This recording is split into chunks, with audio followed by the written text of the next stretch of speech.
There's many reasons why we hook the ball. One of them could be because we tee the ball way too high up, or maybe you have just an awful hook style grip. Maybe that's your problem, which is hard to fix, by the way. I don't mind this hand being like this so much, but this guy, no good here. Sometimes we just aim way too far right, which causes a big giant hook. A lot of times we just lose our spine angle, meaning you come up here like this and that club comes away from the inside and you end up flipping your hands. Is that your problem? Believe it or not, over the top, coming over the top like so, is a huge hooking problem.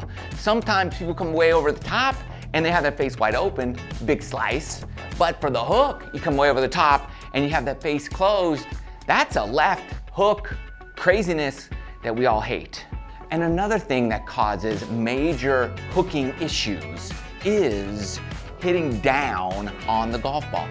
You don't try to do it with your driver, but what happens is you spend so much time hitting down with your wedges like this, that horrible bad habit transfers into all your other golf swings so that you start hitting down on your driver.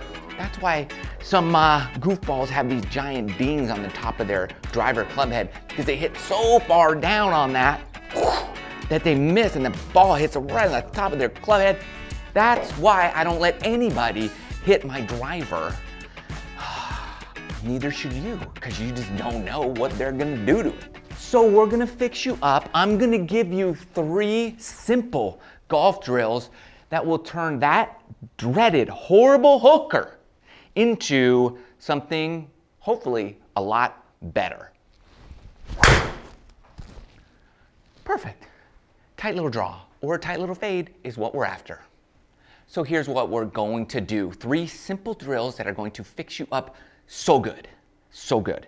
And they're gonna eliminate all the issues we discussed. Little by little, you're gonna get it down right. First drill, do them in this order, 1, 2, 3, so that you can progress and get it done correctly. Go out of order. Well, that's part of the problem why we suck at golf too, because we don't do things right. Okay, first things first, get a mid-iron right here. Open-handed like slap drill. Get your thumb right down the middle.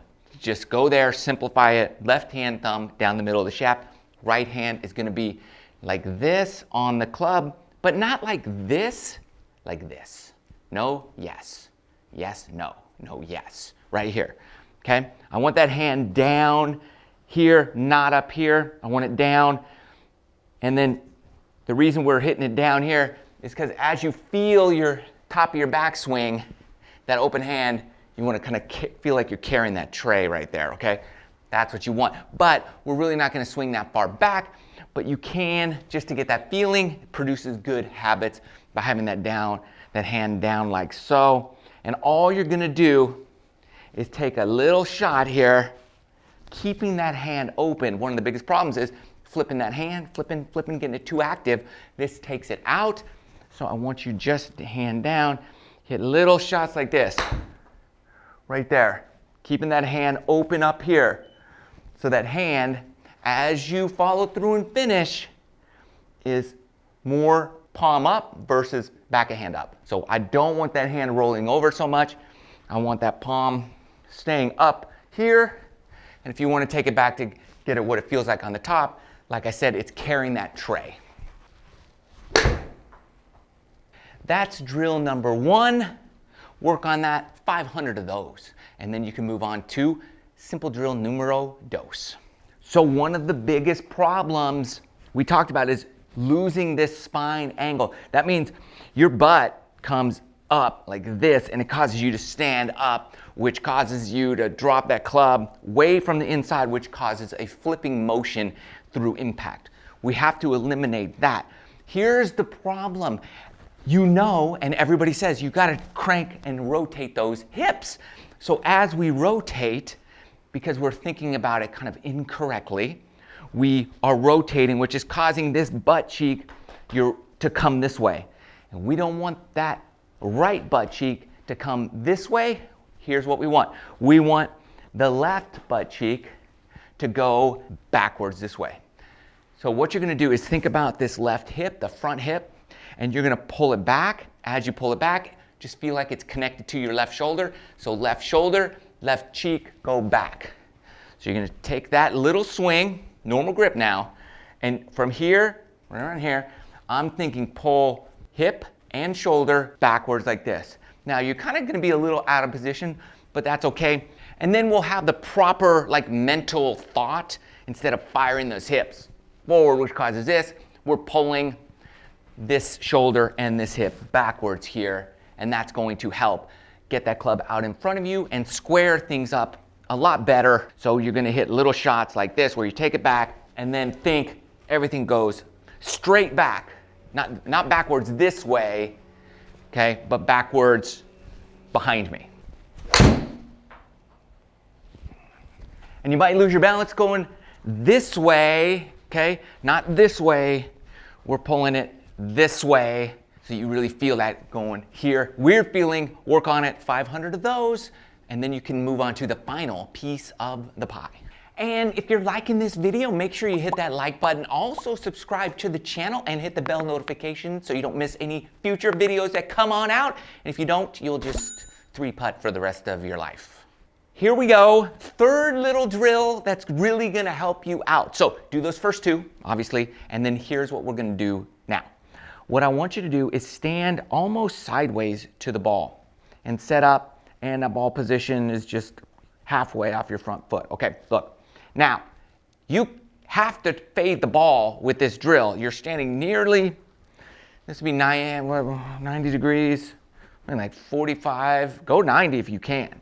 But right here, and I'm gonna start taking little shots, and as I do this, I'm really just swinging this way like so, okay? I'm chopping wood over here, kind of going sideways like this. And you just wanna hit some shots like that, okay? Feel that. And that should, hopefully, I mean, it's gonna go left there, but it's a fade shot. Keep going. Just like that. And you have the feeling of all the other stuff you've done. There you go, a little fade. Keep going. And what you're gonna do is hit a bunch of shots, and you're gonna slowly turn back toward the ball. So now I'm kind of aiming at the corner, so a little less ball, let's say center my stance, same swing here. I'm taking the club out here, bringing it towards my left pocket. And you're going to keep doing that, 3 shots from each position until you get to normal setup and see what that does. Same swing. And that should produce a little bit of a fade. Beautiful. If it doesn't, then you gotta keep going back here and feel it here, and then feel it here, and feel it here, and keep going. And you keep moving around until that ball turns and draws the other way. Then you've gone too far and you back it up. What this is doing is helping you get aiming better, because typically when we're hooking, our aim is way off. And this gets you comfortable in all these different positions. Then what's super awesome is you can come back with your driver and say, oh, like, okay, wow, this position feels really good. I like the shot I was hitting, the fade, when I was just aiming a touch left. I really like how that felt, or I like how the ball went, and you could do that. And you've not only improved your kind of basic shot now, you've also added to your arsenal, because if you need to hit a big hook, then you know what to do already, because you used to do that anyways. Now you can just aim square or a touch right, and now you have the hook in your bag as well as that little fade. The only difference is that hook won't be that snap hook anymore. It'll be much more of a tight little draw. Something like that. Thanks so much for watching. Let's fix up those hooks so we can get better and eliminate that just unrootable shot. Love you guys. See you in the next video.